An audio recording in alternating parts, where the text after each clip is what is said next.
नमस्ते, मेरा नाम लक्ष्मी मचका है। आज हम लोग जानेंगे किचन के ऐसे छोटे-छोटे टिप्स एंड ट्रिक्स जिसे फॉलो करके आप अपने घर को, अपने किचन को बहुत ही अच्छा और बेहतरीन बना सकते हैं। और मैं आपको बताऊँ, ये किचन टिप्स को अगर आप फॉलो करेंगे ना, तो आप अपने पैसे भी बचा सकते हैं, जो कि हमारे लिए बहुत ही ज़्यादा इम्पोर्टेंट है।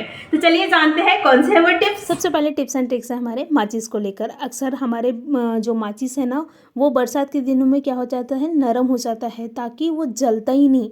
मैं आपको जलाकर दिखाती हूँ। देखिए, जल ही नहीं रहा है, तो ये पूरी तरह से नरम हो गया है। इसे मैं बाहर रखी थी, इसलिए नरम हो रहा है।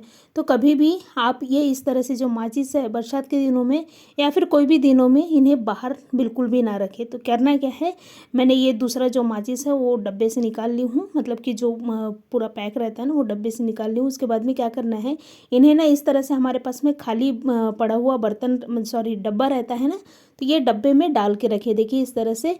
उसके बाद में इसमें ही वो जो माचिस रखा था पहले से, मतलब जो जिसमें जो जल नहीं रही थी, मतलब कि एकदम नरम हो गया था, तो वो भी माचिस रखे साथ में। उसके बाद में इसमें ही थोड़ा सा चावल डाले। चावल जो रहता है ना, हम लोग खाते हैं, वो चावल को डाले और इन्हें अच्छी तरह से पैक करके रखें। तो क्या होगी, जो जल नहीं रहा माचिस वो भी जलने लगेगी, और जो हमारे अच्छे माचिस है वो तो अच्छे रहेंगे ही। तो इस तरह से थोड़े से उपाय करिए, मतलब छोटा है उपाय लेकिन बड़े काम के है, क्योंकि अक्सर हमको बरसात के दिनों में ये प्रॉब्लम का जो सामना है वो करना ही पड़ता है। तो इस तरह से आप करोगे तो आपको बिल्कुल भी माचिस की जलाने की, मतलब कि दिक्कत बिल्कुल भी नहीं आएगी। तो इस तरह से इन्हें पैक करके रखें। तो आप देख रहे हैं, मैं इन्हें अच्छी तरह से पैक करके रख दी थी। उसके बाद में मैं उसी माचिस को जलाकर आपको दोबारा बताती हूँ। मैंने इस तरह से रखने के बाद में देखिए, आप जल रहा है। तो इस तरह से छोटे से उपाय करें, छोटे हैं लेकिन बड़े काम के हैं। तो जो माचिस है उन्हें इस तरह से सेव करके रखेंगे तो माचिस जो है वो बिल्कुल भी नरम नहीं होंगे। नेक्स्ट हमारी टिप्स एंड ट्रिक्स है ताले को लेकर। ताला अक्सर क्या हो जाता है, कभी कभी ना जंग हो जाती है ताले के अंदर में। कभी कभी ये चाबी भी नहीं लगती या फिर निकलती नहीं, बहुत दिक्कत हो जाता है।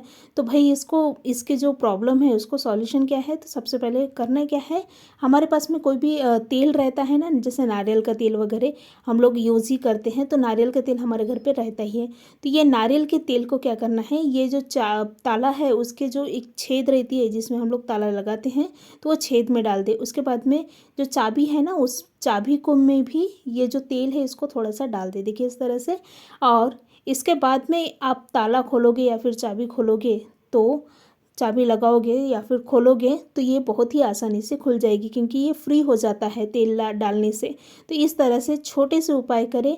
जंग कभी भी आपके ताले में लगी है तो इस तरह से तेल डाल के आप जंग को जो है वो निकाल सकते हैं, या फिर ताला और चाबी को फ्री कर सकते हैं। नेक्स्ट टिप्स एंड ट्रिक्स है साबुन को लेकर। साबुन वैसे तो कपड़े धोने के काम में आते हैं, लेकिन आज मैं बताऊंगी कि साबुन से आप टॉयलेट को भी साफ कर सकते हैं। कभी कभी होता है ना, हमारे पास में हार्पिक नहीं रहता, या फिर जो भी हम लोग टॉयलेट में साफ़ करने के लिए यूज़ करते हैं वो नहीं रहता, तो आप ये साबुन से भी टॉयलेट को जो है वो साफ़ कर सकते हैं। तो करना क्या है, सबसे पहले तो एक इस तरह से प्लास्टिक का डब्बा लेना है। नॉर्मली सभी के घर में प्लास्टिक का डब्बा रहता है। अगर इस तरह से डब्बा नहीं है तो आप कोई भी डब्बा जो है वो ले सकते हैं, जो खाने में यूज़ नहीं करते, तो वो डब्बा को ले। उसके बाद में छलनी लेना है, मतलब कि जिससे हम कद्दूकस करते हैं वो लेना है। उसके बाद में ये जो साबुन है, साबुन को कद्दूकस कर लेना है, बहुत ज़्यादा नहीं करना है, बस थोड़ा सा ही कद्दूकस कर ले। तो ये साबुन को मैंने कद्दूकस कर ली हूँ। आप साबुन की जगह में जो डिटर्जेंट रहता है ना हमारे घर पे नॉर्मली, तो वो डिटर्जेंट भी ले सकते हैं। तो मैंने क्या की हूँ, साबुन को कद्दूकस कर ली हूँ। उसके बाद में हमारे पास में खाने का सोडा तो रहता ही है नॉर्मली घर पे, तो खाने के सोडा को डाले, कम से कम 1 टेबल स्पून के करीब डालना है। उसके बाद में पानी डाले। खाने का सोडा एक क्लीनर का काम करती है, तो खाने के सोडा डाले, पानी डाले और इन्हें अच्छी तरह से मिक्स कर ले। अगर आप ज़्यादा क्वांटिटी में सोडा डालोगे तो ये एकदम झाज बन जाएगी, लेकिन मैंने थोड़ा कम क्वांटिटी में डाली हूँ, इसलिए ये झाज बहुत ज़्यादा नहीं बनी है। लेकिन हमको झाज से कोई मतलब नहीं है, हमको तो सिर्फ ये जो मिश्रण तैयार हुआ है उससे मतलब है। तो करना क्या है, ये जो मिश्रण है उसको हम लोग डालेंगे टॉयलेट में। तो टॉयलेट कभी कभी हमारे जो है वो दाग हो जाते हैं, दाग धब्बे हो जाते हैं, वो निकलता नहीं है। तो इसको आप डाल दीजिए, देखिए इस तरह से। तो मतलब कि आपको ज़्यादा झंझट करने की ज़रूरत नहीं है। ऐसा रहता है ना, टॉयलेट में अगर दाग हो गई है तो बहुत ज़्यादा घसना पड़ता है, तो तभी वो दाग धब्बे जो है वो निकलते हैं, लेकिन इसमें ऐसा कुछ नहीं है। तो ये डाल दे, उसके बाद में हल्का सा घसना है, बहुत ज़्यादा घसने की ज़रूरत नहीं है, बस हल्का सा हाथ लगाना है। जो ब्रश रहता है ना टॉयलेट घसने का, तो वो ब्रश की सहायता से।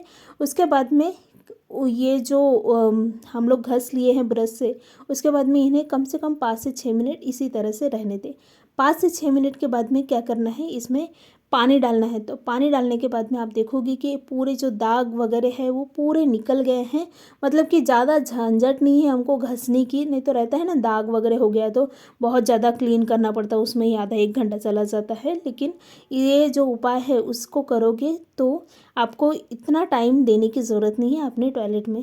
तो इसके बाद में पानी डाल दे, देखिए इस तरह से, उसके बाद में फ्लश कर ले तो आप देखोगे कि इसमें से पूरे जो दाग धब्बे हैं वो निकल जाएंगे, मतलब बहुत ही आसानी से निकल जाता है। तो इस तरह से कुछ किचन के टिप्स एंड ट्रिक्स है।